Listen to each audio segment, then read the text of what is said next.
Hola chicos, ¿cómo andan? Espero que arranquen una semana increíble. Caras y Caretas. Caras y Caretas era una revista que mostraba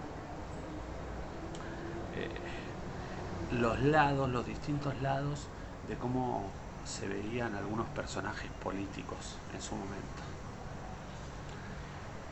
El otro día me preguntó alguien para quién trabajaba. Entonces mi respuesta fue que trabajaba para Dios. A lo que esta persona me volvió a repreguntar y me dijo, ¿para qué trabajás? El para qué es una respuesta, es una pregunta importante, intensa y difícil, porque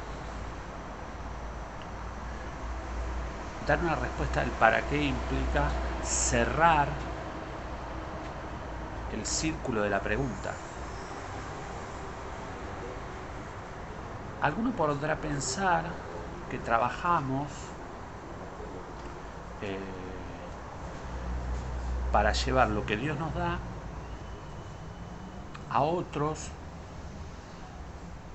que hacen coinonía con nosotros. Entonces compartimos entre nosotros aquello que hemos recibido. Y no está mal.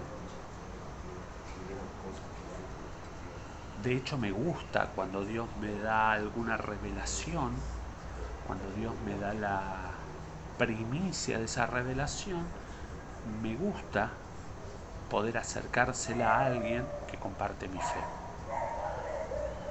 Pero la verdad es que cuanto más pasa el tiempo, más me voy dando cuenta que Dios me llama a trabajar con aquellos que no han desarrollado su fe o con aquellos que no han tenido la posibilidad de conocer.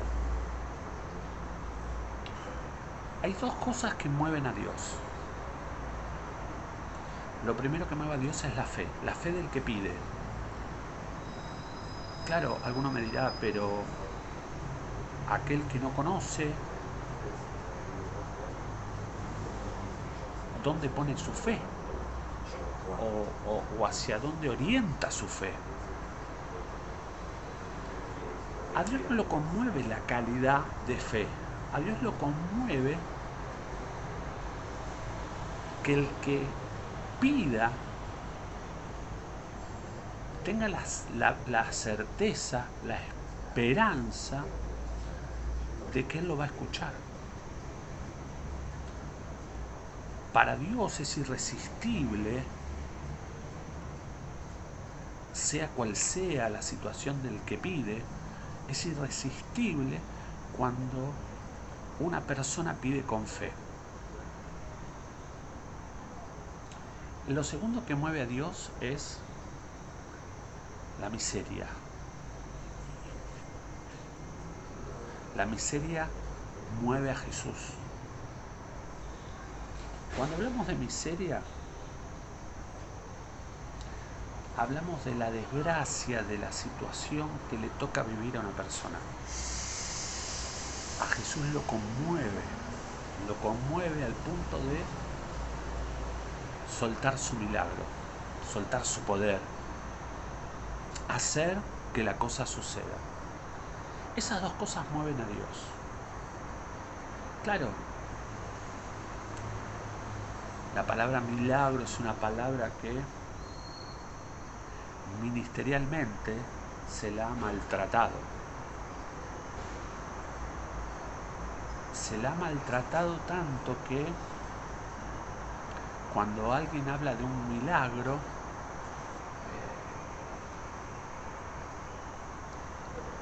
sucede que no lo es tanto, o sucede que de repente todos son milagros, o sucede que de repente nada es un milagro. Nosotros hablamos de libertad y pensamos en que nosotros, los hombres, las mujeres, los chicos, tienen que ser libres. y no nos damos cuenta de que Dios es el primero que tiene que ser libre. Y si Él quiere hacer un milagro, tiene todo el derecho y la potestad para hacerlo cuando, dónde y con quien quiera. Los milagros no son exclusividad para aquellos que venden tener una vida santa, pura y casta. Hoy le contaba a mi hijo una historia de una persona que llegó hace unos años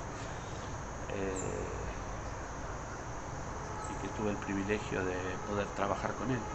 Y él venía de una iglesia donde me contó que estaba en disciplina. Había tenido un pequeño, burdo, un estúpido problema en la iglesia, y lo habían mandado a sentar adelante, en una fila adelante de la iglesia solo, no dejaban que nadie se sienta ahí, hacía como 3 meses ya.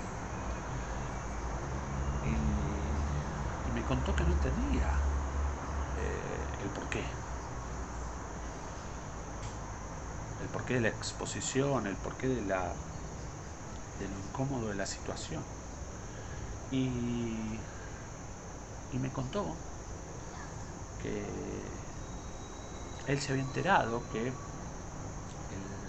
quien estaba a cargo de ese ministerio, uno de sus hijos había tenido un pequeño y gran problema personal. Obviamente lo habían ocultado y había quedado todo guardado bajo 7 llaves. Claro que me contó cuál fue el problema en el cual él estuvo involucrado y cuál fue el problema en el que está involucrado ese líder. Y obviamente no pienso decirlo, pero a mí me llama la atención porque miramos para señalar, miramos para decirle a la gente, miren, aquel es un terrible atorrante que se mandó tal macana, aquel, pero fíjense que yo lo pongo en disciplina para que aprenda. Y nosotros estamos llamados a mirar. Estamos llamados a mirar como Jesús miró.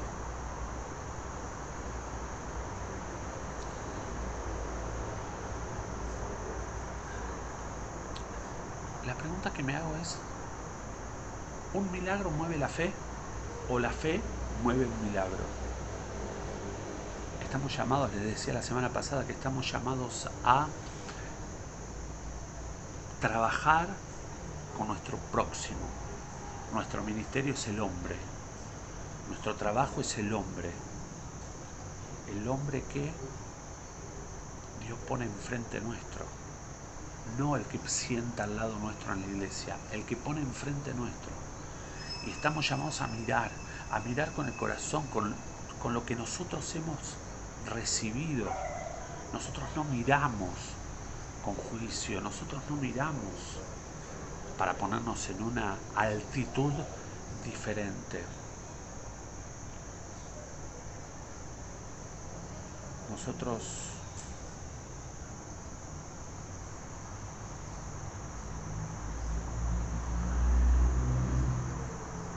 no miramos para mostrar a partir de lo que miramos una señal. Nosotros miramos con el corazón, con lo que Dios ha hecho en nuestra vida para que nuestro próximo reciba una señal. La fe es lo que mueve el milagro, no el milagro, la fe.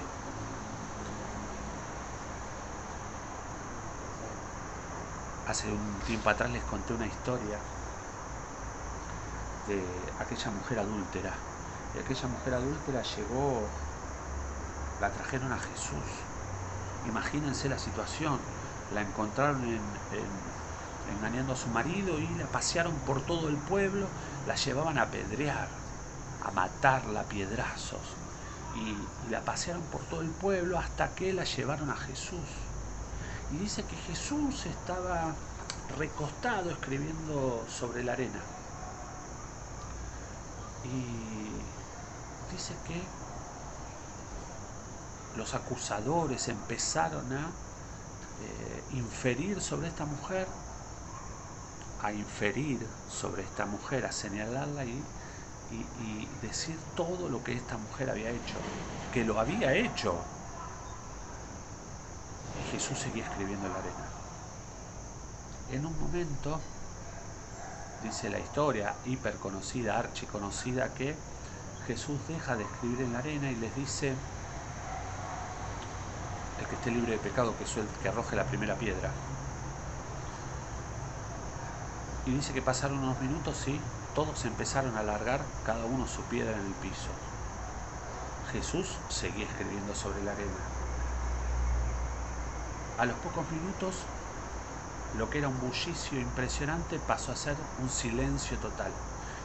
Y Jesús le preguntó, levantó la vista y le preguntó a la mujer: mujer, ¿dónde están los que te acusan? ¿Dónde están los que te acusaban? ¿Dónde están los que te señalaban? Se han ido, le dijo. Maestro, Señor, se han ido. Vete tú también, le dijo Jesús. No peques más. Claro, uno podrá decir: bueno, pero entonces estamos llamados a hacer lo que se nos antoja. Total, Jesús nos va, en su amor, en su misericordia, nos va a perdonar todo. Y la verdad es que hacemos lo que se nos antoja. Y la verdad es que Dios nos perdona todo. La verdad es que la cruz es el pago por todo. El tema está en que hacemos lo que se nos antoja sin darnos cuenta lo mal que accionamos. La cuestión no es que adrede hacemos lo que se nos antoja porque pensamos que en definitiva Jesús nos va a perdonar todo. No. Nos equivocamos en el ir viviendo cada vez, intentando vivir, siendo cada vez mejores. Y nos seguimos equivocando. Y nos vamos a seguir equivocando. Pablo decía: prosigo a la meta, al supremo llamamiento. Pero no me quiero ir del tema. Jesús escribía en la arena. Y hoy le contaba a Santino que había hay un montón de teorías sobre qué es lo que hacía Jesús escribiendo en la arena. Pero hay una particularmente que a mí siempre me llama la atención y tiene que ver con que esta teoría dice que Jesús estaba escribiendo en la arena pecados, no pecadores, pecados. Él escribía robo, engaño, adulterio, mentira, pecados. Entonces dice la teoría que cuando llegaron aquellos que señalaban y acusaban a la mujer, veían que no estaba su nombre, pero estaba su pecado. El llamado de atención tiene que ver con que nosotros no estamos llamados a erigirnos como jueces, como gente de posición elevada que porque pasamos por las manos de Jesús tenemos el don de juzgar al otro. No. Nosotros estamos llamados a trabajar en pos de aquellos que no conocen, aquellos que aún no han recibido el nombre de Jesucristo. ¿El pecado es importante? Sí, por supuesto, pero el pecador es más importante que el pecado. Cada vez que nosotros ponemos el pecado por encima del pecador, estamos en el orden correcto en el que Dios nos mandó a trabajar. Nosotros trabajamos para el hombre, nuestra misión en la vida es el hombre, y no el hombre que está sentado al lado nuestro en una iglesia, en un servicio. Nuestra misión está dirigida hacia el ser humano.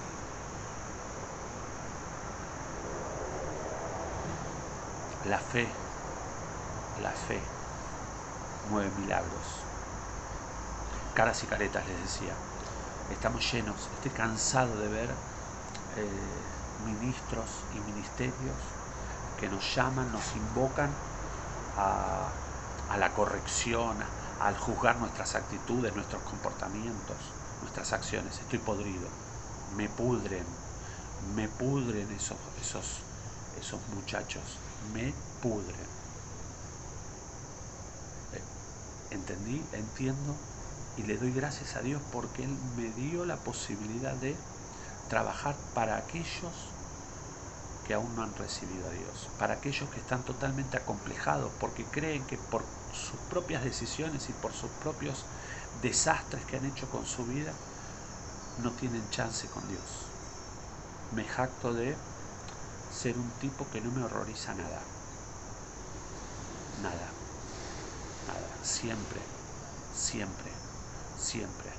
En mi vida, en mi ministerio, en mi trabajo, en mi misión, siempre. Lo importante va a ser que el pecador pueda abrir los ojos. Que aquel que no sintió la posibilidad de acercarse a Dios, entienda que Dios lo está esperando.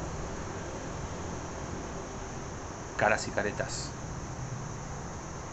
Nosotros estamos llamados a poner la cara y a mostrarle a nuestro próximo que más allá de cualquier cosa que haya hecho, tiene la posibilidad y Dios espera de él que se saque su careta. Los bendigo, que tengan una excelente semana.